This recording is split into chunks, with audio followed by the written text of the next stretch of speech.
நீ நன்றி சொல்ல வரப்போகும் அந்த நாளே உன் வருங்காலத்தின் துவக்கம். நான் உன்னோடு இருக்கையில் நீ எதற்கும் அஞ்சாதே. என்னை நன்றாக பார். நான் எப்படி மகிழ்ச்சியோடு இருக்கிறேனோ அதே போன்று உன்னையும் மகிழ்ச்சியோடு தான் நான் வைக்கப் போகிறேன். என் பிள்ளை என்னை தேடி ஆலயத்திற்கு வந்துவிட்டதே என்று நான் எப்படி உள்ளம் மகிழ்வோடு இருக்கிறேனோ அதே போன்று உன் வீட்டிற்கு நானும் வந்து உன்னோடு அமர்ந்து உனக்கு தேவையான அனைத்தையும் செய்து தருவேன். இது என் சத்திய வார்த்தை. என்னை நம்பு பிள்ளையே. உன் வாழ்வில் அற்புதங்கள் நடக்கத் தொடங்கியுள்ளன. நீ பல ஆண்டுகள் பொறுமையுடன் காத்திருந்தது வீணாகவில்லை. இனி நீ எதிர்பார்த்த நன்மைகள் உன் வாழ்க்கையில் நிறைவேறி வருகின்றன.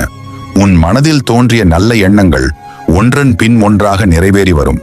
நீ கேட்காமலேயே உன் மனம் விரும்பியவற்றை நான் உனக்காக நிகழ்த்தி வருகிறேன். உன் பக்தி என் கண்களில் தெளிவாக ஒளிர்கிறது.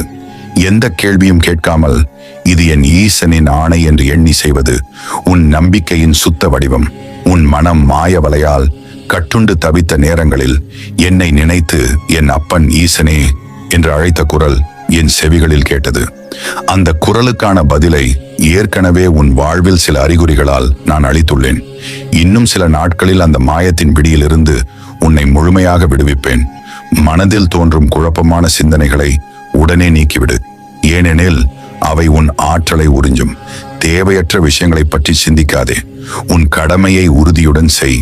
நான் உன் ஒவ்வொரு நம்பிக்கையையும் பக்தியையும் அர்த்தமுள்ள ஒன்றாக ஆக்கிவிடுவேன். உனக்காக என் அருள் நெருப்பு இப்போது தீவிரமாக எரிகிறது. நாளைய விடியல் உன் வாழ்க்கையில் புதிய ஒளியை பரப்பும். அந்த ஒளி உனக்கு நிம்மதியையும் உறுதியையும் தரும். அமைதியாக நிம்மதியுடன் கண்ணுறங்கு. ஏனெனில் நாளைய பொழுது உனக்கான வெற்றியின் தொடக்கம்.